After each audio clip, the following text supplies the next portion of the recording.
It's finally time for our Natasha training to pay off. Hello everyone, my name is Kibi, and we are here for a relatively short part of my Fire Emblem 8 0% Growths low turn count playthrough. Now, Chapter 19 is a defend map, however we also know that there's the alternative condition of defeating the boss, and that's obviously what we're gonna do. And it's kinda easy as well, because we have Broken Gerik, and we also have our 2 transport staves, Warp and Rescue. Those allow us to clear this chapter quickly, and in general, clearing this chapter is pretty easy overall. What's a bit trickier is 1-turning this map. I used to think that 2-turn was as good as it gets for this run. However, as it turns out, if you have the standard 5 range staff users, if you use transport staves, Warp and Rescue, at least 3 times on your boss killer, we can just about get Gerik in range of Reeve. Now, that's a bit tricky, right? Because the implication there is that we have someone other than Molder doing some type of rescue or warping.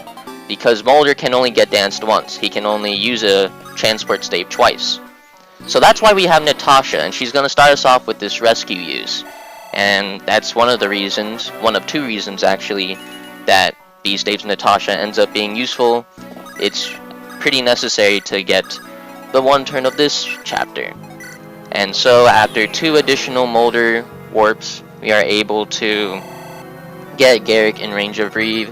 One notable thing is that you can't warp someone into fog, so we have to use Saleh in order to torch up the place.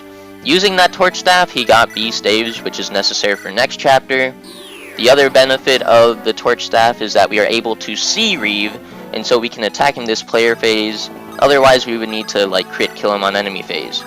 Speaking of Reeve, he's the boss, and he's really statistically tough.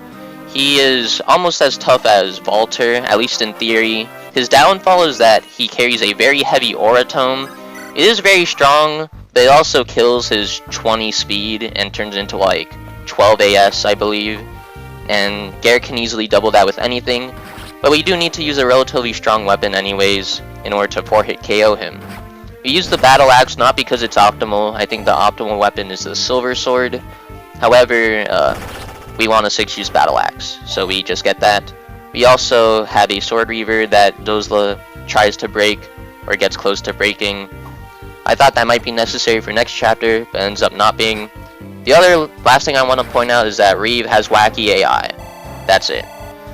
And after we kill him, we get an Aura Tome, which is worthless, a Valdi, which is also worthless, Latona, which is pretty useful. We do end up using that with Molder, that's why we're getting S Staves. And we also get the Light Brand. We end up using that next chapter, funnily enough. And that is it. That is Chapter 19, completed in 1 turn. I'll see you guys next time. Have a nice day.